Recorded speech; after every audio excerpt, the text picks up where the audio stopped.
The cameras did not stop. The flashbulbs kept biting into the darkness of the VIP alcove, turning the velvet curtains a sickly bright white.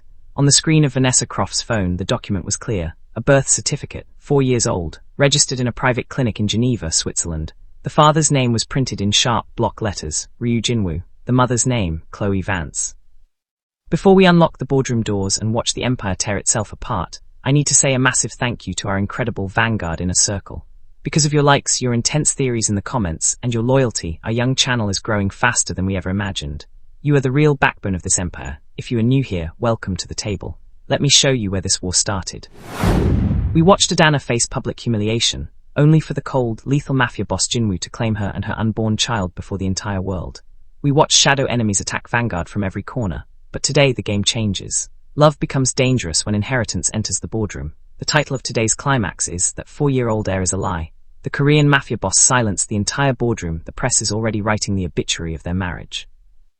The old guard is moving their pieces. If you don't want the algorithm to hide the fallout from you, hit that subscribe button and turn on the notification bell right now. Lock in your seats. Drop your predictions in the comments below. Let the real warfare begin. The glass in Adanna's hand remained perfectly still. She did not lower it. She did not spill a single drop of the sparkling water. Her eyes stayed fixed on the digital seal of the Swiss clinic displayed on the journalist's phone. The gold embossing on the certificate seemed to mock the diamond rings on her own fingers. Vanessa Croft stepped closer, her microphone almost touching Jin-Woo's lapel. Mr. Ryu, the public deserves to know. Is the legal future of Vanguard Logistics currently residing in a European boarding school while you claim a new heir here? The press has 5 minutes to clear the building. After that, Vanguard Security will handle the electronic equipment. He did not look at Vanessa. His gaze was fixed on the heavy mahogany exit doors at the back of the alcove. His jaw was a hard, straight line, the muscle in his cheek twitching just once. The corporate polish he had worn all evening dropped away, leaving only the cold, unreadable mask of the man who ruled the city's docks. Adanna waited for him to speak. She waited for the quick, sharp denial that would crush the journalist's career, but the silence stretched. It filled the small alcove until the sound of the distant orchestra outside felt like a dull, throbbing headache. Jin-Woo reached out. His long fingers closed around the top of Vanessa's phone. He did not pull it, but his grip was heavy enough to make the journalist's wrist drop. Press has 5 minutes to clear the building, Jin-Woo said. His voice was dangerously low, completely devoid of emotion. After that, Vanguard Security will handle the electronic equipment.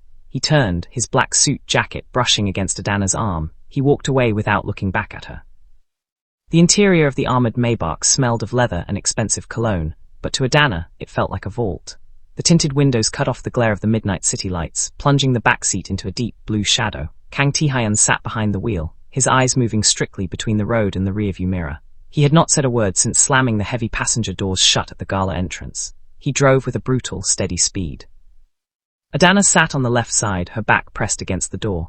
Jin-Woo sat on the right. The space between them on the leather seat felt wider than the ocean. He was staring out the window, his fingers resting lightly on his knee. "You knew," Adanna said. She did not raise her voice. She kept it flat, professional, the voice she used when a corporate crisis threatened to drop a stock price by 10 points. Jin-Woo did not turn his head.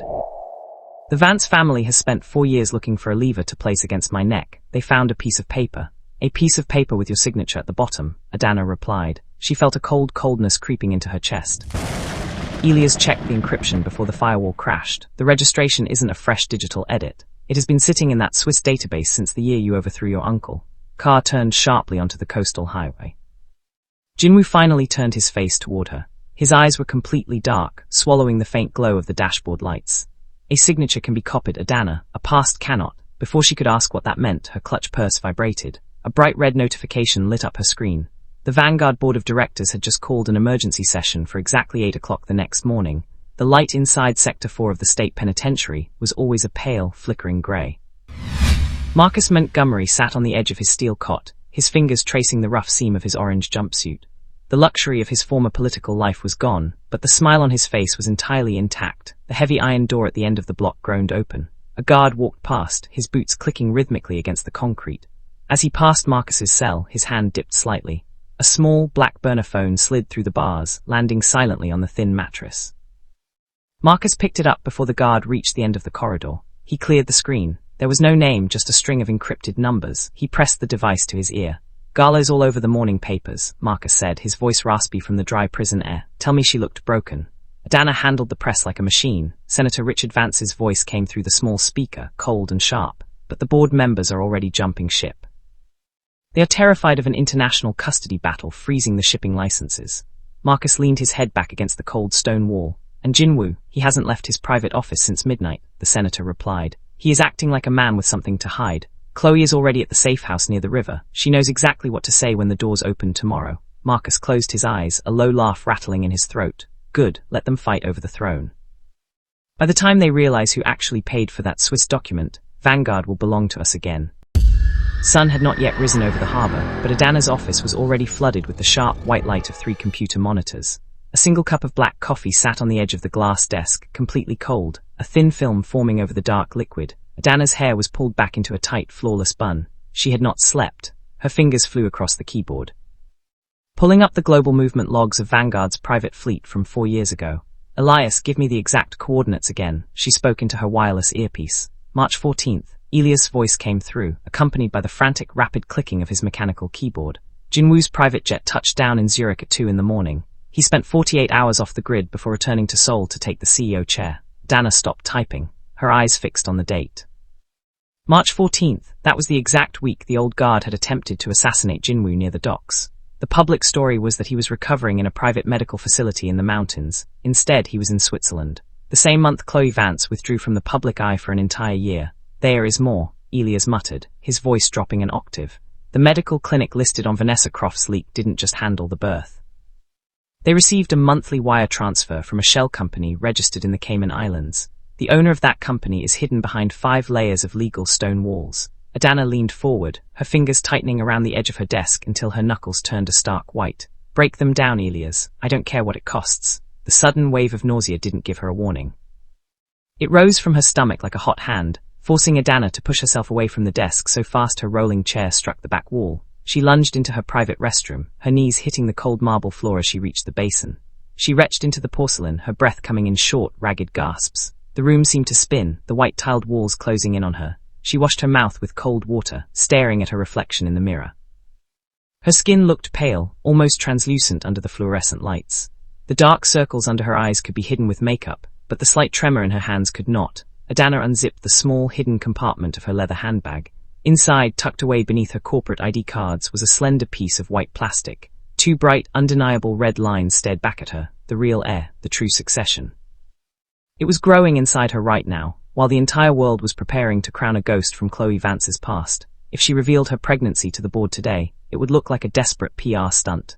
They would say she was fabricating a child to protect her husband's crumbling reputation. Han Seo-jin would tear her strategy to pieces in front of the investors. She hid the test back in her bag, her teeth clicking together to stop the shivering. She had to fight this war as a strategist, not as a mother. She walked back into the office, her spine straight, her face a mask of absolute control. The glass elevator doors slid open at exactly 7:30. A woman stepped out onto the executive floor, the heels of her lab-out-in shoes striking the polished floor like small, precise hammer blows. Han Seo-jin wore a grey wool suit that fit her like armor. A silver-rimmed glasses sat high on her nose, her dark eyes scanning the room with the cold calculation of a federal prosecutor. 2 junior legal associates walked 2 steps behind her, carrying heavy leather briefcases. Adanna met her at the entrance of the conference wing. Neither woman extended a hand. International Division sent you early, counselor, Adanna said, her voice dripping with formal politeness. Seo-jin stopped, handing her long trench coat to her associate without looking at him. When a multi-billion-dollar logistics firm faces an inheritance scandal 24 hours before a global shipping launch, the International Division doesn't wait for an invitation, Mrs. Ryu. It's an unverified leak from a tabloid journalist, Adanna replied, stepping into her path. My team is already restricting the search indexing. Seo-jin tilted her head, a cold, humorless smile touching her lips. This isn't a PR problem anymore, Adanna.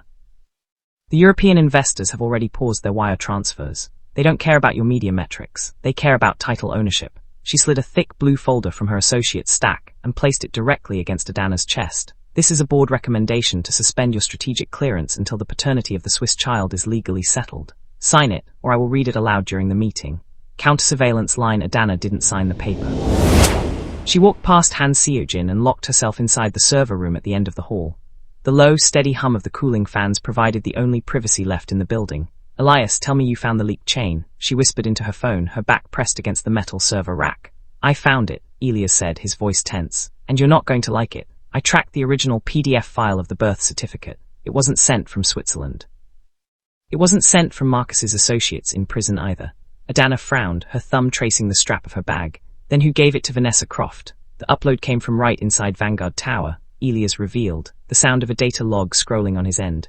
2 hours before the gala even started, someone used a master keycard to log into the main archive server on the 45th floor. They downloaded the encrypted file and dropped it into an open folder on the Daily Chronicle's secure Dropbox. Adanna's breath hitched. The 45th floor was the executive suite. Only 3 people had a master keycard with those specific access privileges, herself, Jin-Woo, and Kang Tae-hyun. Did you get the biometric signature from the door log? She asked, her heart hammering against her ribs. The security camera for that corridor went dark for exactly 60 seconds during the download, Elias said, but the keycard used belonged to the CEO's office. Adanna, the system logs say Jin-Woo authorized the data release himself. Heavy steel door of the server room clicked open. Adanna spun around, her phone slipping slightly in her palm. Jin-Woo stood in the doorway. The morning light from the hallway caught the edge of his dark grey suit, casting a long, imposing shadow across the floor toward her.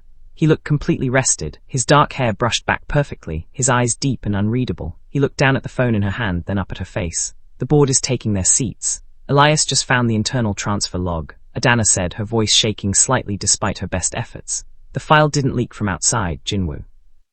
Someone used your personal access code to hand the certificate to the press before we even arrived at the gala. Jin-Woo walked into the small room, the heavy scent of his woodsy cologne filling the narrow space between the server racks. He stopped just 2 inches away from her. He did not look angry. He did not look defensive. You should be at home. Adanna, he said softly, his voice lower than usual. Home, she let out a short, bitter breath. The board is about to strip my clearance because of a child you supposedly had while you were hiding in the mountains, and you want me to go home. This room is bugged by the International Division, Jin-Woo said, his eyes narrowing slightly as he glanced at the ceiling vent. Do not speak to Han Seo-jin. Do not enter the boardroom today. Let the old men talk. He reached out, his cold fingers brushing against her cheek for a fraction of a second before he turned and walked out, leaving her alone with the hum of the machines. The main lobby of Vanguard Logistics looked like a political convention. 3 separate camera crews from the national networks were stationed outside the glass revolving doors, their long lenses pressed against the security barrier. At exactly 7:45, a long black Lincoln town car pulled up to the curb. Kang Tae-hyun was already there, standing with his arms crossed over his chest, 4 Vanguard security officers forming a wall behind him. The rear door of the Lincoln opened. Senator Richard Vance stepped out first, leaning heavily on his silver-headed cane, but he didn't move toward the elevators. He turned and extended his gloved hand toward the interior of the car. A woman emerged. Chloe Vance looked pale, dressed in a simple, high-necked black dress that made her look fragile and mistreated. She wore no jewelry except for a small, silver cross around her neck. In her left hand, she clutched a small, worn blue velvet box, the kind used to hold child-sized medals or family relics. The journalists exploded, the shouts echoing through the glass pavilion. Miss Vance, is the child currently in Seoul? Are you filing for full custody of the Vanguard estate? Chloe didn't answer. She kept her head down, her fingers trembling against the senator's arm as they walked toward the private elevator. From the observation balcony above, Adanna watched them enter. She felt the weight of her handbag against her hip, the hidden pregnancy test feeling like a ticking clock. The trap was set, and the mice were walking right into the center of the floor. The boardroom table was a massive slab of polished black granite that reflected the faces of the 24 senior investors sitting around it. At the head of the table sat Jin-Woo, his hands flat on the stone, his face completely motionless. Han Seo-jin stood at the opposite end, a digital projector displaying Vanguard's European stock ticker on the wall behind her. The line was a sharp, jagged red zigzag moving straight down.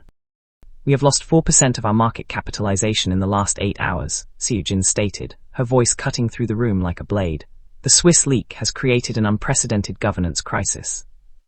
If there is a prior male heir with a legal claim to the founder's shares, this entire board's voting structure is invalid. Senator Vance leaned forward, tapping his cane against the floor. My daughter isn't looking to destroy this company. She is looking to protect her son. The child has lived in isolation for 4 years because of the violent nature of Mr. Ryu's rise to power. Chloe sat beside her father, her eyes downcast, a perfect picture of maternal fear.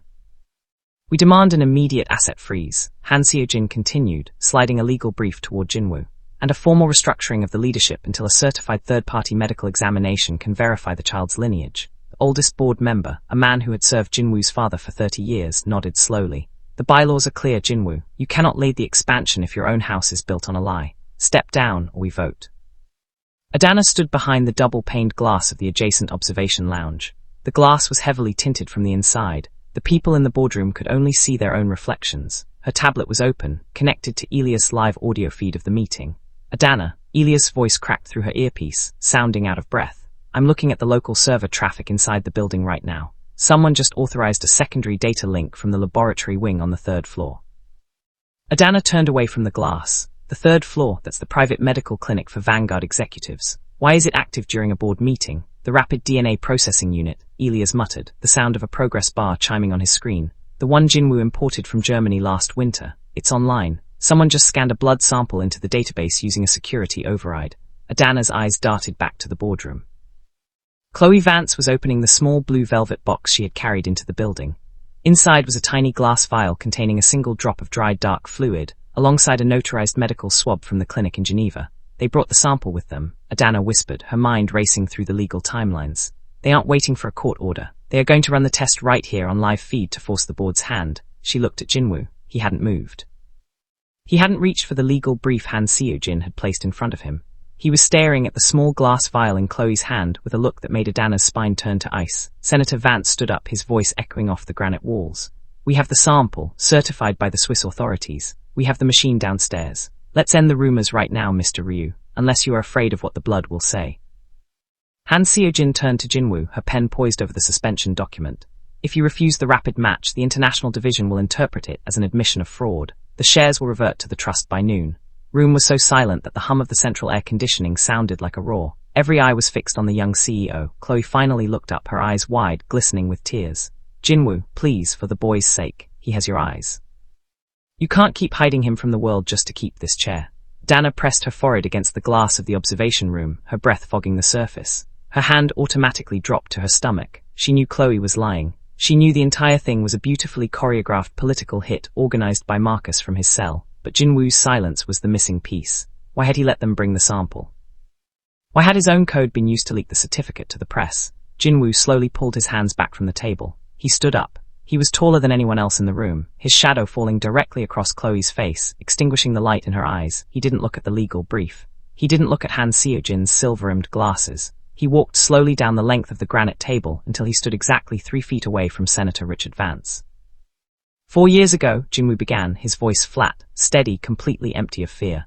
Your daughter spent 6 months in a private sanatorium in the Black Forest. The bills were paid by an offshore account owned by Marcus Montgomery. Senator Vance's hand tightened around his cane until the wood groaned. That has nothing to do with, the child in Geneva exists, Jin-Woo interrupted, his voice dropping into a register that made the senior board members lean back in their chairs. He is 4 years old. He has my name on his document. Chloe let out a small, trembling sob, covering her face with her hands. Jin-Woo reached into his inner pocket. He didn't pull out a document. He pulled out a small, encrypted memory drive and tossed it onto the center of the table. It slid across the polished stone, hitting the glass vial with a sharp clink. But he does not have my blood, Jin-Woo said. He looked directly into the observation glass, straight at the spot where he knew Adanna was standing. That child is not mine. Silence that followed those 5 words was absolute. No one adjusted their pens. No one breathed. The air in the boardroom felt heavy, like the seconds before a lightning strike hits an open field. Downstairs, the rapid DNA processing unit chimed twice. The digital display on the boardroom wall flickered, replacing the red stock graph with a live stream from the medical server. A progress bar loaded, 99%. 100%. The results flashed in bright green letters across the screen. 0% maternal-paternal match with Ryu. Jin-Woo, the old board member, gasped, his glasses sliding down his nose. Senator Vance stumbled backward, his cane slipping against the floor as he stared at the screen. This is impossible. The clinic records were secure. Chloe dropped her hands from her face, her eyes wild, her pale skin turning a mottled red. The machine is compromised. He altered the database, but inside the observation lounge, Elias' voice was screaming through Adanna's earpiece. Adanna, look at the secondary monitor log on your tablet right now. Don't look at the main screen. Adanna pulled up the root directory. Her fingers trembled against the glass screen. Beneath the green 0% match result, a thin line of background code was scrolling in blue text. It was an automatic system override, executed from an external terminal at exactly 7:35. Machine didn't read the sample at all, Elias whispered, his voice shaking with pure panic. Someone didn't fake the child, Adanna. Someone faked the result. The DNA database itself was hacked an hour ago to show a negative match, no matter whose blood was in that vial. Adanna's heart stopped. She looked through the glass. Jin-Woo was watching the screen with the exact same calculating expression he had worn at the gala. He wasn't surprised by the result. He had expected it. The entire boardroom war was a double-blind play. Someone had set a trap for Jin-Woo, and Jin-Woo had set a trap inside their trap to clear his name publicly. But the real truth was now completely buried beneath layers of corrupted code. The boardroom cleared out within 10 minutes. Senator Vance had escorted his daughter out through the back service elevator before the press could realize the coup had failed. Han Seo-jin had gathered her briefcases without a single word, leaving the suspension contract crumpled on the floor. The heavy mahogany doors closed, leaving only 2 people inside the massive room. Jin-Woo stood by the floor-to-ceiling windows, looking down at the tiny white flashes of the media cameras on the street below. The morning sun caught the side of his face, making him look like a statue carved from cold stone. Adanna pushed the observation door open. Her heels sounded quiet against the carpet as she walked toward the table. She placed her leather handbag on the granite surface, the metal clasp making a sharp, lonely sound in the empty room. "You knew they would bring a fake sample," she said, her voice raw with exhaustion. "You let them think they had you trapped so they would bring their evidence into our house where Elias could trace the server trail." Jin-Woo turned around slowly. He didn't answer her question. His eyes dropped from her face down to the table, fixing on her designer handbag. The leather zipper had slipped open during her sudden movement in the server room. Inside the small side compartment, the edge of the slender white plastic stick was visible under the bright corporate lights. The 2 dark red lines were perfectly clear against the white background. Jin-Woo stopped. His entire posture went rigid, his unreadable mask cracking for a single, vulnerable second as he stared at the real evidence of succession sitting between them. He raised his eyes back to hers, his voice dropping into a dangerous, quiet whisper.